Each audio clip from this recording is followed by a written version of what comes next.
Welcome to Hari Mumtaz Channel. Assalamualaikum warahmatullahi wabarakatuh. Good morning, students. How are you today? Well, I hope you are all healthy and happy. Okay, welcome again to our English class, and today we are going to talk about the purpose of doing something and agreement or disagreement. But in this occasion, we will just talk about the first lesson, that is the intention of doing or not doing something. Jadi pada kesempatan kali ini kita hanya akan membahas yang pertama, yaitu tentang intention of doing or not doing something. Sedangkan untuk agreement dan disagreement kita akan bahas pada pertemuan yang akan datang.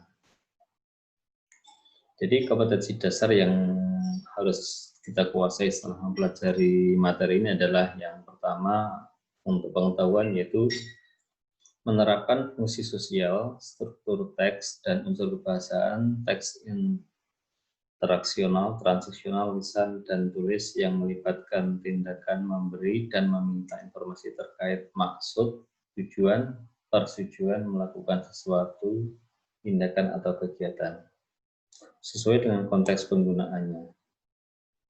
Kemudian untuk keterampilan, yaitu menyusun teks interaksi transaksional lisan dan tulis sangat pendek dan sederhana yang melibatkan tindakan memberi dan meminta informasi terkait maksud, tujuan, persetujuan melakukan sesuatu, tindakan atau kegiatan, dengan memperhatikan fungsi sosial, struktur teks, dan unsur kebahasaan yang benar dan sesuai konteks.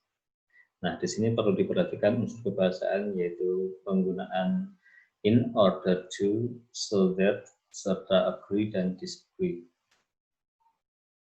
Nah, tujuan pembelajaran yaitu melalui mode pembelajaran home learning dan metode penugasan saat pembelajaran jarak jauh selama pandemi COVID-19 ini, peserta didik mampu memahami, menerapkan fungsi sosial, struktur teks, dan unsur kebahasaan teks, interaksi interpersonal, lisan, dan tulis tentang ungkapan intention, yaitu menggunakan kata sambung in order to or so that, dan agree or disagree serta menanggapinya, dan terampil dalam menyusun teks lisan dan tulis sederhana dengan jujur, disiplin, dan percaya diri, serta mampu berkomunikasi dan bekerjasama dengan baik.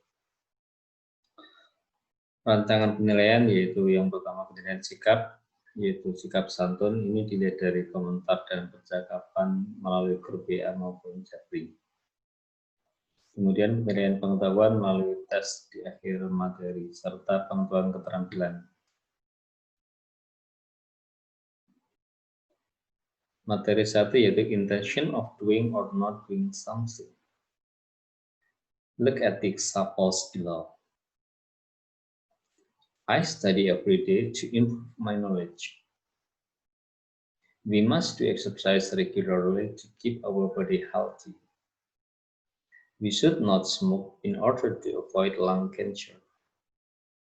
All students have to study at home in order to reduce the risk of being infected by COVID-19.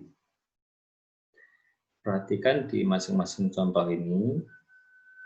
Untuk yang berwarna biru bagian belakang inilah yang disebut intention atau tujuan dari melakukan sesuatu yang disebutkan sebelumnya. Pada contoh yang pertama ini, I study every day. Saya belajar setiap hari to improve my knowledge, untuk meningkatkan pengetahuanku.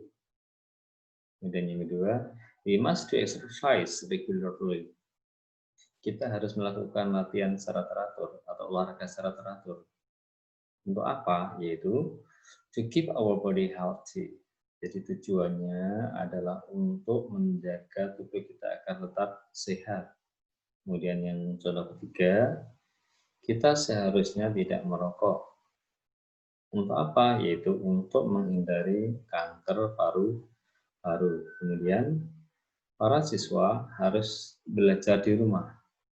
Untuk apa? yaitu untuk mengurangi risiko terinfeksi COVID-19. Nah, perhatikan contoh berikutnya. He always studies hard so that he can pass the test. Contoh berikutnya. Please turn down the volume so that you can hear me. Contoh yang ketiga. I will tell you the guest route so that you will arrive on time. Contoh yang keempat. All visitors must wash their hands before entering the meeting room so that the spreading of corona can be minimized. Nah, sekarang perhatikan contoh-contoh yang ini. Kita lihat yang pakai tanda merah ini, kita melihat kata so that. Ya, maaf, ada kata sambung so that yang di sini dimaknai supaya atau sehingga. Pada contoh yang pertama, dia selalu belajar sungguh-sungguh supaya dia dapat mengerjakan tes.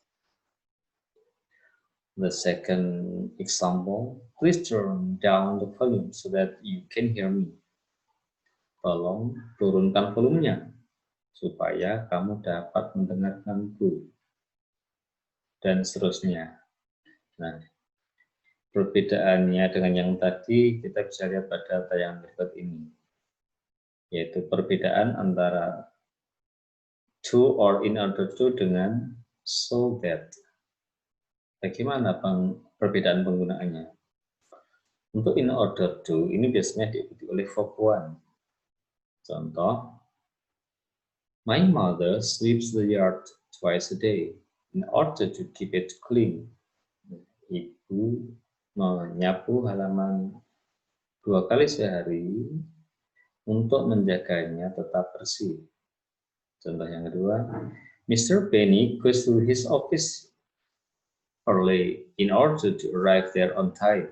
Ini Pak Penny pergi ke kantor awal agar tiba di sana tepat waktu. Nah, sekarang bagaimana dengan penggunaan so that? So that biasa diikuti klausa yang terdiri dari subjek yang bisa diikuti dengan model, bisa juga langsung verb. Bisa paduan antara model dan verb. Verbuan di sini ya. Contohnya, my mother sweeps the yard so that it is always clean. Di sini kalimatnya sama dengan yang depan. My mother sweeps the yard, itu menyapu halaman. Cuma di sini kata sambungnya bukan in order to, tapi so that. Nah, di sini so that diikuti kalimat yang ada subjeknya atau klausa yang ada subjeknya, yaitu it is always clean, ada subjeknya yaitu it. Kita lihat contoh yang kedua. Mr. Penny goes to his office early. Nah, di sini Pak Penny pergi ke kantornya di awal. So that supaya dia dapat tiba di sana tepat waktu.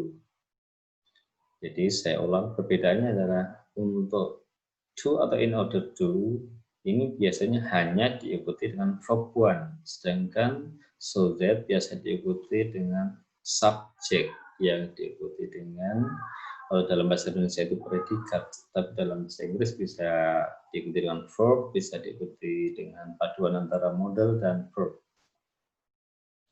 Nah, sekarang kita lihat pada pelatihan berikut bagaimana kita membedakan penggunaan antara to, in order to dengan so that.